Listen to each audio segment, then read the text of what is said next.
உலக தமிழர்களுக்கு வணக்கம். நான் உங்கள் வெங்கிரத்னம். இளைஞர்கள் அரசியலுக்கு வரணும், இளைஞர்கள் அரசியலுக்கு வந்து அரசியலை புனிதமா மாத்தணும், இதுதான் நம்மளோட எண்ணம் அப்படிங்கறதெல்லாம். ஆனா இங்க ஒரு 4 தர்த்தியம் பிடிச்சதுங்க இருக்கு. இதுங்களை இப்படிதான் பேசணும், இதுங்களுக்கெல்லாம் நம்ம மரியாதை வேண்டி கிடக்கு. இதுங்க பண்ற கேவலமான செயல்கள் எல்லாம் பார்த்தா அரசியலுக்கே எவனும் வரமாட்டான் போல இருக்கு. ஏன்னா கருமம், இதுல போயாடா நாம இருக்கணும் அப்படிங்கிற அளவுக்கு அரசியலை அசிங்கமா பார்க்க வச்சது திமுக கோஷ்டி ஒரு பக்கம். அவங்கள விட்டுருங்க, இன்னைக்கு நம்ம அவங்கள பேச போறது இல்ல. ஏன்னா அவங்கள திட்டி திட்டி அவங்கள பேசி பேசி நமக்கு போர் அடிச்சு போச்சு. அந்த கோபாலபுர கூட்டத்துக்கு இணையா இன்னொரு கூட்டம் இருக்கு அப்படின்னா இந்த மன்னார்குடி மாஃபியா கூட்டம். இந்த மன்னார்குடி மாஃபியா கூட்டத்திலேயே தினகரன் ஒருத்தர் இருக்காரு பாருங்க. தமிழ்நாட்டு அரசியல்ல இருந்து அடிச்சு விரட்டப்பட வேண்டிய முதல் நபர் டிடிவி தினகரன் தான். எதுக்காக இதை சொல்றேன் அப்படின்னா, தினகரனுக்கும் தமிழ்நாட்டுக்கும் என்ன சம்பந்தம்? யார் இந்த தினகரன்? இல்ல பிறப்பால நீ தமிழ்நாட்டுலதான் இருந்த ஒரு முக்கியமான பெரிய சமூகத்தை சேர்ந்த ஒருத்தன். இதை தாண்டி உனக்கு அரசியலுக்கு என்ன வேண்டி கிடக்கு? அந்நிய செலாவணி வழக்கு வந்தப்ப கோர்ட்டுக்கு பயந்துகிட்டு ஜெயிலுக்கு போயிடுவேங்கிறதுக்கு பயந்துகிட்டு நான் சிங்கப்பூர் சிட்டிசனே என்னை விட்டுருங்கன்னு வாதாடின ஒரு கேவலமான மனிதன். எனக்கு கோபம் வருது. என்னன்னா 2 நாளைக்கு முன்னாடி பேசுறாரு, இவங்களுக்கு பெரிய பண்ணையாருன்னு நினைப்பு. இவங்க அம்மையார் அந்த அம்மா ஜெயலலிதா அம்மா இருந்த வரைக்கும் சசிகலா வச்சுக்கிட்டு நல்லா அதிமுகவை சொரண்டி தின்னு கொளுத்தாங்க. ஏன்னா நான் வேர்வை செஞ்சு உழைச்சா சம்பாரிச்சாங்க, சொரண்டி தின்னு கொளுத்தாங்க, கோரிகளை குவிச்சாங்க. கேஸ்ன்னு வந்த உடனே சிங்கப்பூர் சிட்டிசன் ஓடினாங்க. இப்ப அம்மா மக்கள் முன்னேற்ற கழகம் ஏப்பா டிடிவி தினகரா, உனக்கு வெக்கமாவே இல்லையா? தினம் திமுகவுக்கு சொம்பு தூக்கிக்கிட்டு அம்மா மக்கள் முன்னேற்ற கழகம்னு சொல்லிட்டு அந்த அம்மா உருவம் பொறிச்ச கொடிய வச்சுக்கிட்டு இன்னைக்கு திமுகவில் சேர்றதுக்கு பேரம் பேசிட்டு இருக்கிய, உண்மையிலேயே வெக்கமா இல்ல? கட்சி கொடியில அந்த அம்மா போட்டாவை எடுத்து ஓரமா வச்சுட்டு ஸ்டாலின் போட்டாவை எடுத்து உன் கட்சி கொடியில நடுவுல வச்சுட்டு அப்பா மக்கள் முன்னேற்ற கழகம்னு கட்சி பேரை மாத்திட்டு நீ எவங்கிட்ட வேணாலும் போய் சீட்டுக்கு நில்லு, யாரும் கேட்க போறது இல்ல. நான் ரொம்ப தெரியாத கேட்கிறேன். திமுகவில இருந்து அதிமுகவுக்கு வர்றவனும் சரி, அதிமுகவில இருந்து திமுகவுக்கு போறவனும் சரி, இல்ல மத்த எல்லா கட்சியில இருந்து கட்சி மாறுற அத்தனை பேருக்குமே ஒரு கேள்வி. துரைமுருகன் சொன்னாரு கட்சி மாறி வரக்கூடியவர்கள் எல்லாம் விபச்சாரிகள்னு. இப்ப மனோஜ் பாண்டியன் கட்சி மாறி போயிருக்காரு விபச்சாரியா? அப்பெல்லாம் பாத்தீங்கன்னா நீங்க செந்தில் பாலாஜில இருந்து KKSSRல இருந்து ரகுபதியில இருந்து திமுகவில் இருக்கக்கூடிய பாதி பேர் அதிமுகவில இருந்து மாறி போன விபச்சாரிகள் தான் துரைமுருகனோட பார்வையில.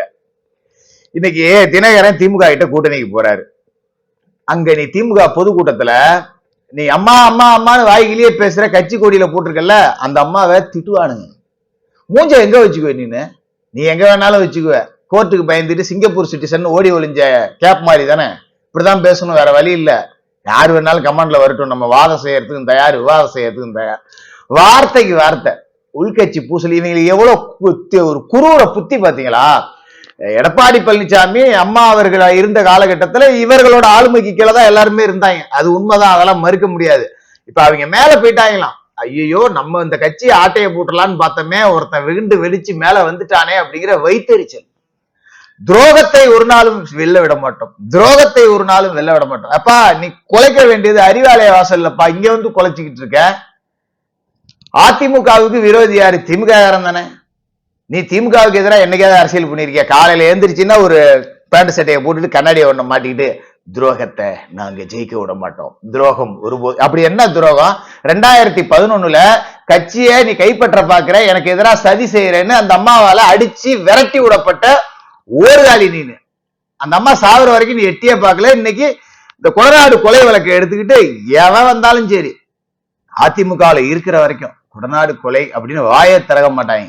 பன்னீர்செல்வத்தை எடுத்துங்க, செங்கோட்டையனை எடுத்துங்க, டிடிவி தினகரனை எடுத்துங்க, இவங்களை எல்லாத்தையும் கட்சியை விட்டு அடிச்சு விரட்டின பிறகு எடுக்கிற ஒரே ஆயுதம் கொடநாடு கொலையாளி, கொடநாட்டில் ஏவன். தினகரன் பேசியிருக்காப்புல நேத்து. அதுக்காக தான் மெயினா நமக்கு வந்த கோபமே. பச்சை கோப்புல நிறைய ஃபைல் அமைச்சர்கள் சட்டமன்ற உறுப்பினர்களுக்கு எதிரானதெல்லாம் போயஸ் கார்டன்ல இருந்தது. நானும் டாக்டர் வெங்கடேஷும் படிச்சு பார்த்துட்டு அப்பவே கிழிச்சு போட்டு அதெல்லாம் எரிச்சிட்டோம். அந்த கோப்பு கொடநாடுல இருக்குன்னு தான் எடப்பாடி தேடிக்கிட்டு போயிருக்காரு. அதனாலதான் கொடநாட்டுல நான் A1 அப்படின்னு எடப்பாடி சொல்றேன்.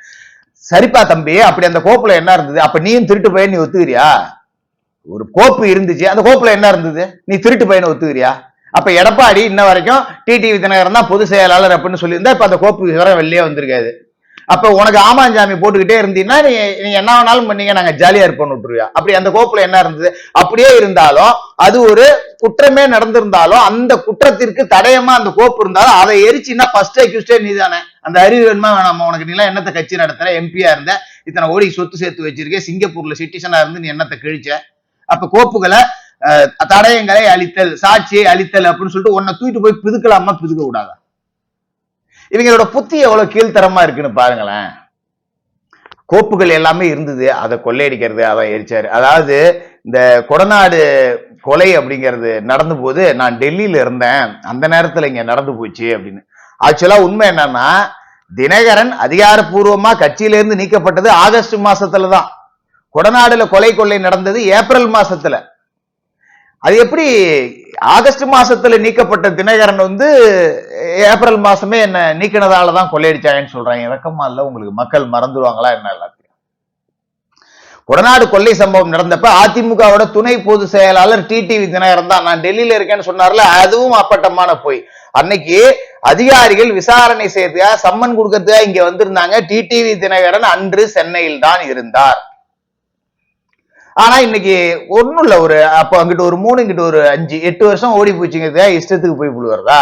கொடநாடு வழக்குல ஓம்பவதூர் அப்படிங்கிற ஒரு காவலாளி கொல்லப்பட்டான், உள்ள பூந்து கொலை நடந்தது. சரி, இந்த கொலை நடந்தது 2017ல.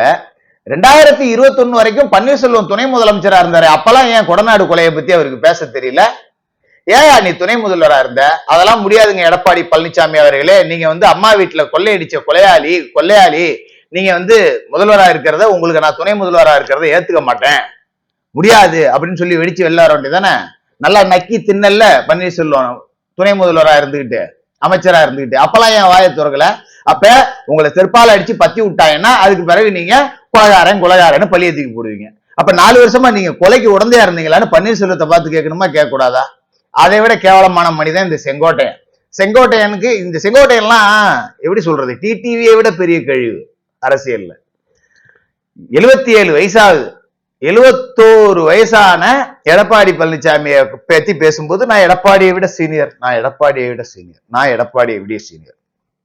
அதே 71 வயசான திருமதி வி கே சசிகலாவை பத்தி பேசும்போது இதே தெய்வம் சின்னம்மா அவர்கள், ஏன் நீ அவங்கள விட சீனியர் தானே, உனக்கு என்ன சின்னம்மா, தங்கச்சின்னு சொல்லு, சகோதரின்னு சொல்லு, உனக்கு என்ன சின்னம்மா?